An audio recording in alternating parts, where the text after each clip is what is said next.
The air was thick with the smell of moss and something else I couldn't quite place, something sweet and sickly like overripe fruit. The opening to the cave was almost completely hidden by a tangle of roots that looked like the gnarled fingers of a giant.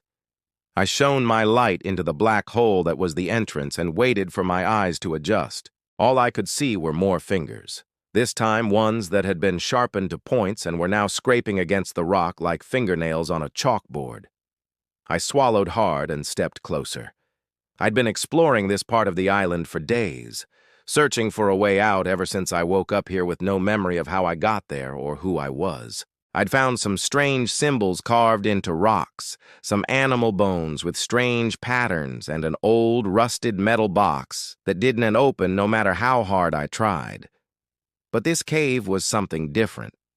It felt wrong on a primal level, like the nightmare you have that you can't wake up from.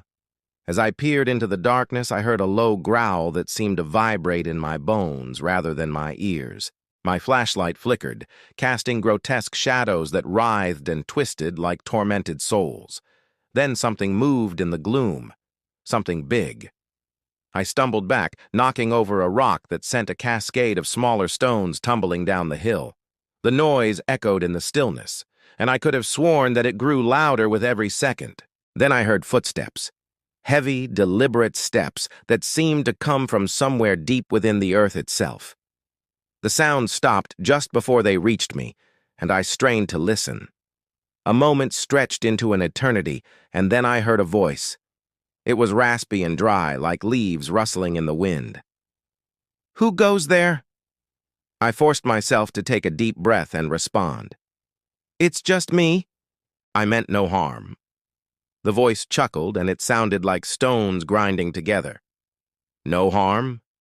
What brings you to this forsaken place? What do you seek in the belly of the earth?" I don't know," I admitted. "I just came to look around." There was a long silence, and I could hear the beating of my own heart in my ears. "Why? What's down here?" "Nothing good," the voice rasped, "and nothing that should be left undisturbed." A shiver ran down my spine. "What are you?"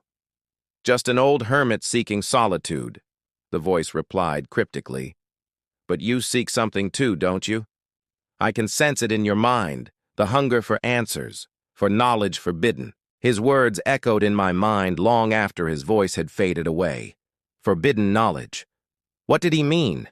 Was that what this place was all about?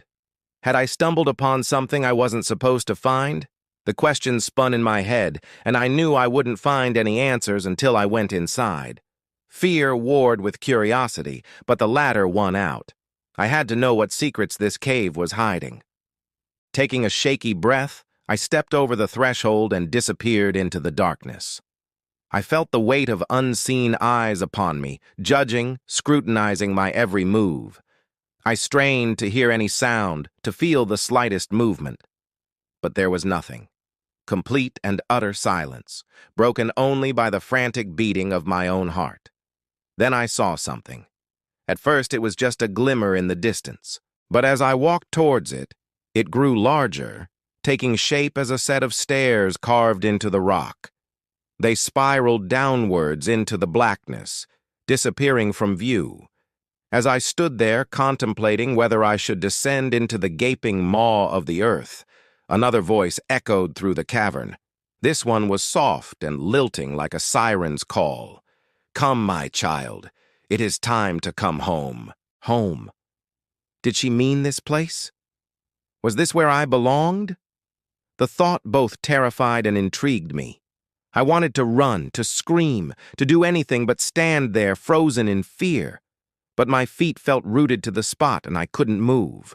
All I could do was watch as the darkness at the bottom of the stairs beckoned to me, promising answers and perhaps something else, something more sinister lurking in its depths.